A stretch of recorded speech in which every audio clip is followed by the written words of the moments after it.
Guys দেখতেছেন আমরা এখানে চারজন আছি। সো আজকে একটা বিষয় আপনাদের কাছে শেয়ার করতে যাচ্ছি।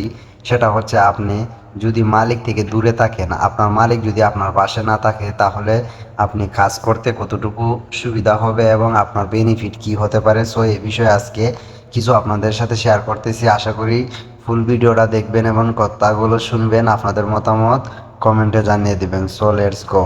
আমি আজকে আপনাদের কাছে যেটা শেয়ার করতে চাই সেটা হচ্ছে, দেখেন আমরা এখানে যে প্রথমে ভিডিও শুরুতে দেখেছেন যে আমরা চারজন কাজে যাচ্ছি। আমাদের প্রতিটা মানুষেরই পার্সোনালিটি একটা জব আছে। সো আমরা পার্সোনালি একটা চাকরি করি, পাশাপাশি একটু এক্সট্রা ওভারটাইম যেটাকে বলে টাকা ইনকাম করি। যেমন দেখেন, আপনার মালিক যদি আপনার পাশে থাকে, সবসময় আপনাকে মালিকের কথায় উঠবাস করতে হবে। মালিক আপনাকে চোখে চোখে রাখবে, আপনি এক্সট্রা কোনো টাকা ইনকাম করতে পারবেন না, মানে মালিকের কাজ ছাড়া অন্য কোনো কাজও যাইতে পারবেন না। সো আপনার জন্য সবচেয়ে থেকে বেশি ভালো হবে কোনটা জানেন? যখন আপনার মালিক আপনার থেকে অনেক দূরে থাকে। যেমন আপনি থাকেন গ্রামীণ পরিবেশে, মানে গ্রামীণ একটা এলাকা, আর আপনার মালিক থাকে শহরে, অথবা আপনার মালিক আপনার থেকে অনেক দূরে কোথায় থাকে, আপনাকে শুধু সপ্তাহে অথবা মাসে একবার আইসা থেকে, মানে সপ্তাহে অথবা মাসে যদি আপনাকে দেখতে আসে, তাহলে দেখেন আপনি প্রতিটা দিন আপনার নিজের মতো করে কাটাইতে পারবেন, চাকরি করতে পারবেন, সময় আপনি স্পেন্ড করতে পারবেন, সব কিছু মানে আপনার হাতেই থাকবে। সো আপনি যদি চান যে আপনার কাজগুলো আপনি তাড়াতাড়ি শেষ করে অন্য একটা কাজে যাইতে পারবেন, ঠিক আছে। সো আমি মনে করি যারা বাহিরে আসতে চান তারা আসবেন।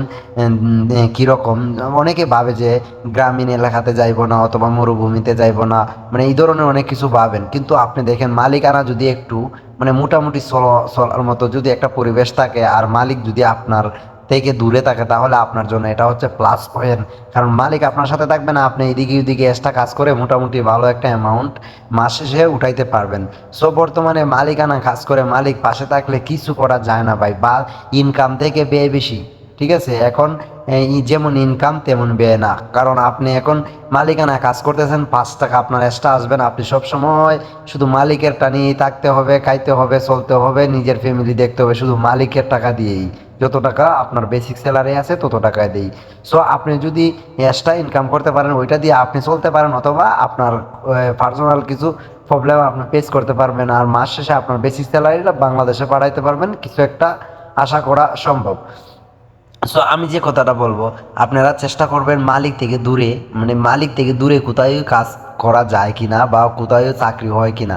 কারণ মালিকের পাশে থাকলে যে আপনি এতটুকু শান্তি থাকতে পারবেন না, এটা নিশ্চিন্ত থাকেন। কারণ রাত্রে দিনে সব সময় আপনাকে বিরক্ত করবে। সো আপনি মোটামুটি চলার মতো যে একটা পরিবেশ আছে, ওইখানে আপনি চাকরিটা নেন এবং ওই রকম একটা জায়গা দিকে আপনি ভিসা নেন, বিদেশে আসেন, ইনশাল্লাহ আপনার জন্য ভালো একটা কিছু হবে। এই যে দেখেন, গ্রামীণ পরিবেশ কিন্তু হয়তো দেখতে সুন্দর না, হয়তো বা দামি দামি বিল্ডিং নাই, বড় বড় কিছু দেখতে ভালো লাগে না, এইরকম মরুভূমির মতো, অথবা মানে আপনি একটু স্টাইলিশ করতে পারবেন না, বা ভালো একটা প্লেস দেখতে পারবেন না, কিন্তু টাকা কামাইতে পারবেন। কারণ টাকা কামানোর জন্য সবথেকে থেকে ভালো প্লেস হচ্ছে গ্রামীণে। এখানে নীরব এলাকা আছে, মানুষ বেশি নাই, এক দুইটা কাজ পাইবেন, এগুলা দিয়ে আপনার ভালো একটা অ্যামাউন্ট আসবে। কিন্তু আপনি যখন শহরে থাকবেন, অনেক মানুষের জাম থাকবে, এই কারণের মধ্যে কাজ কাম কম থাকবে, মানুষ বেশি থাকবে। সো আমি আপনাদেরকে ইন্সপায়ার করি যে আপনারা গ্রামীণ পরিবেশে বিদেশ আসেন। ধন্যবাদ সবাইকে। ভিডিওটা ভালো লাগলে লাইক কমেন্ট শেয়ার দিয়ে সবাইকে দেখার সুযোগ করে দিবেন, এবং আমাকে আপনার মূল্যবান মতামত কমেন্টে জানিয়ে দিবেন। ভালো থাকবেন, সুস্থ থাকবেন, সবসময় নিজের প্রতি যত্ন নেবেন, পাশাপাশি পরিবারের প্রতি খেয়াল রাখবেন। আল্লাহ হাফেজ।